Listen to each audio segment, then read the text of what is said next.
All right, welcome back to Talking Shop, the Old Testament edition. Bob, would you give us the 10-second pitch? Oh, before the 10-second pitch. Yes. We are in Micah chapter 5, verses 2 through 5a, and this is the fourth Sunday in Advent 2024. Now give us the 10-second pitch why we should preach the Old Testament this week. This is a prophecy of Christ, the child who was born, who brings the kingdom, is a fulfillment of the promise. This is the text you're going to want to preach on because it's a bridge between Advent and Christmas. We wait, and it's like the travail of a woman who's in labor, but then in Christmas we get the child, and we don't remember the pain. We have this incredible gift. Who is the King who has restored it to us? Awesome. All right, let's get after it. Spit out my Lord in every way, yet I'm still welcome in the arms. All right, welcome back to Talking Shop. We are in Micah chapter 5, verses 2 through 5a. Yep. So give us some context, help us get our bearings about where we are at in Micah. So where we're at in Micah is we're talking about the kingdom being established, a ruler and a king coming forth, a ruler that was accounted too small, but he was the promised one, and he is there to be our deliverer. Anything to add there, Sam? Nope. All right, awesome. Not yet. All right, let's get into the text. Verse 2, "But you, O Bethlehem Ephrathah, who are too little to be among the clans of Judah, from you shall come forth for me one who is to be ruler in Israel, whose coming forth is from of old, from ancient days." What's in the Hebrew that we don't get in the English? I think when people think of too small, they might misunderstand kind of the Hebrew that's going on there. This too small is like, I remember when Joseph held the banquet for his brothers, and he gave to the youngest brother, he gave him the double portion. So that's the idea of too small there. I think that if you look back in Micah, everybody else was a big deal. But in this one, this ruler will seem too small to people, but he will actually be better than all the other kings. In Micah, he just drags all the other kings through the dirt. He's too small, or he seems too small. Yeah. But he's actually the biggest deal. Yeah, that's right, because all the other kings thought they were a big deal and they had to be brought low. Yeah, so I think that's a good thing that's going on there. Lots of poetics. In fact, if it's okay, I'll do our book share, which we Awesome. promised to do.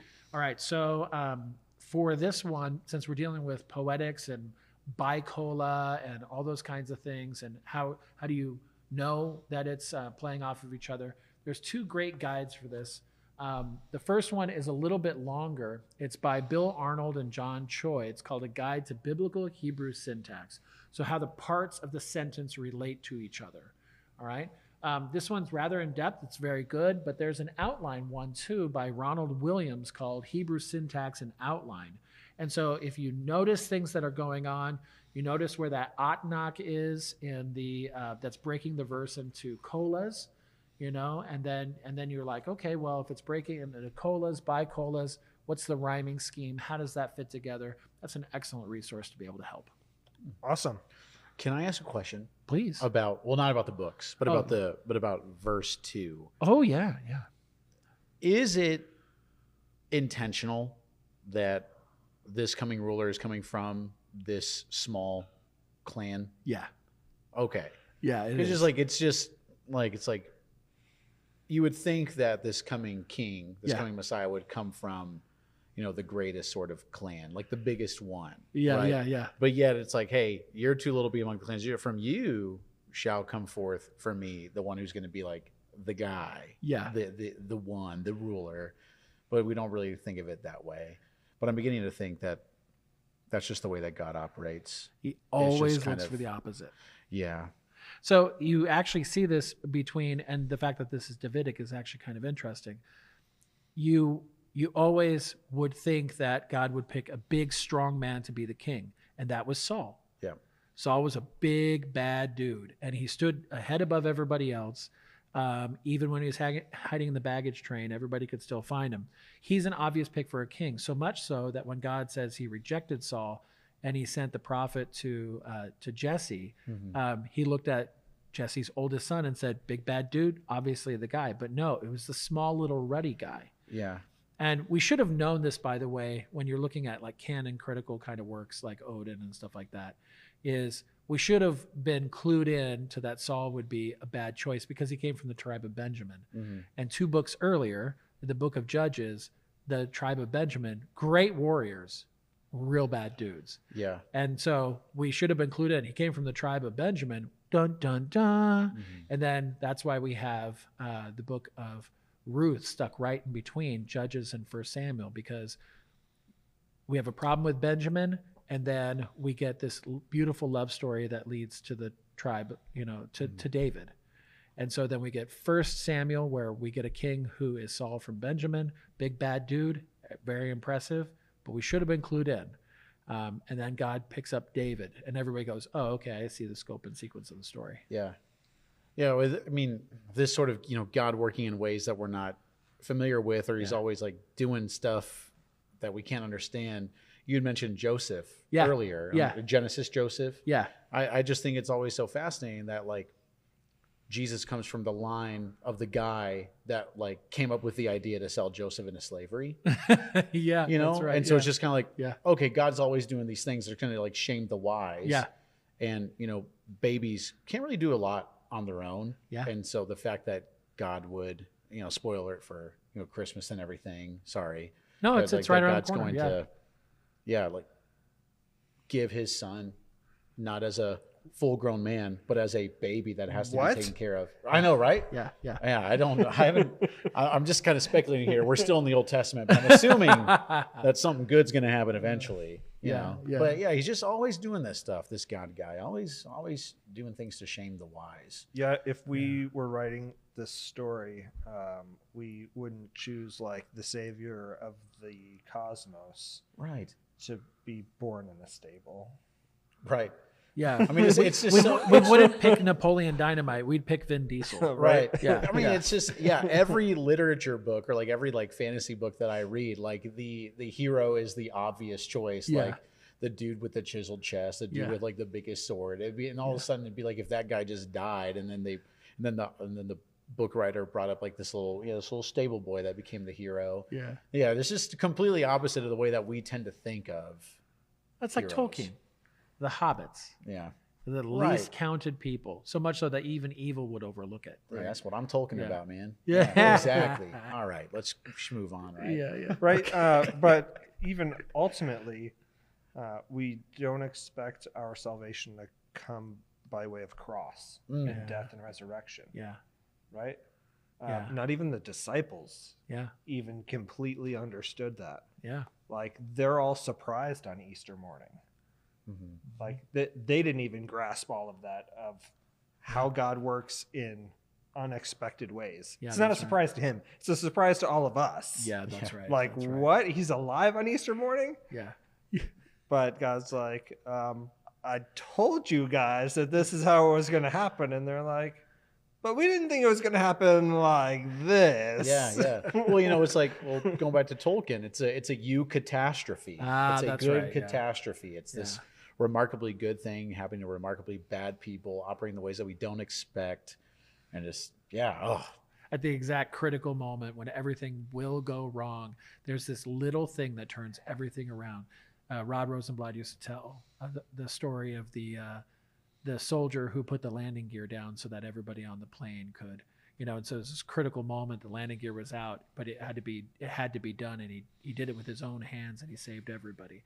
And so just at the right moment, which actually, I mean, we'll pick it up in the next verse.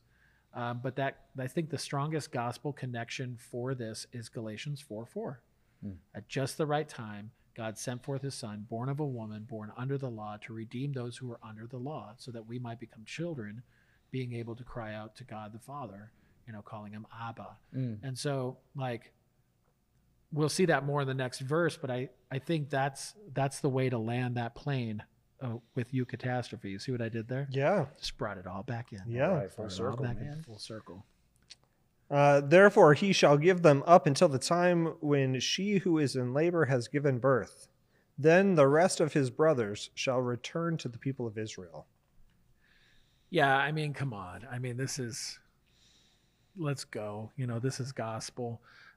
When the woman bore a child or bearing a child, I just think that this is where you stick the landing for a preacher. A woman bearing a child bore a child. This is Jesus. But our experience, since we're still in Advent, and here's where this is a bridge between Advent and Christmas. This is the last Sunday of Advent. Christmas is just around the corner. So Mark 13:8 talks about the end times being like a woman in labor. It's just awful. That's Advent, right? It's like, it's time, but it's big and scary, right? But then in Christmas, it's John 16:21. She has borne the child, and she can't even remember her travail, right? And so at just the right time, God sent forth his son when we were in the deepest travail, when everything was going terribly, terribly wrong. He brought a child. And I think that's kind of cool because Advent is about the end of the world. It's about the end of all things, which is kind of scary. But then the very next season is Christmas, and then there was a child and we forgot all about it. You know what I mean? And that's truly a gift. That's truly a gift. So sorry, I kind of went off there. No, it's great. Anything else on verse 3? No, that was great. All right. And he shall stand and shepherd his flock in the strength of the Lord, in the majesty of the name of the Lord his God, and they shall dwell secure, for now he shall be great to the ends of the earth. I'll throw in 5a, and he shall be their peace. What do you guys think? I mean, just like the peace aspect, Yeah. like this, he's going to be our peace. We're dwelling secure, and he's going to be great to the ends of the earth. I mean, I'm just re-quoting Micah just because like nothing that I add's like, I can't really add anything better than this. It's just, this peace is coming. This peace is going to be here. And, going back to your point, Bob, in the previous verses, that like everything bad that has happened, we're going to forget when he comes, and it's going to, and this kind of plays into, Advent, Jesus coming again, this is hope for the believer. This is hope that everything that is sad, every trial and tribulation and sorrow that we're experiencing right now, it is going to come untrue. And when we are in the presence of our Savior, we are going to forget all these things that have happened. Yeah. And we are just going to be so enraptured by Jesus. No pun intended with rapture, by the way. We're just going to be so wrapped up. Yeah, in him that we're going to forget all these things, these bad things, this fear. Yeah. Right. Yeah, that's so good. I think it's important to point out here that the he is the child who was born of a woman. Mm-hmm. And so, I mean, developing that connection, perfect verb consecutive going on there. And that child born of a woman is to stand. And if you do a little study on the word stand there, it's related to like Isaiah 11:10, where he's standing in an office, right? He's doing something there. He's doing what he came to do. That's like 2 Samuel 5:2, right? It's a Davidic kind of shepherding. And to go back to the previous image as well, he came for peace.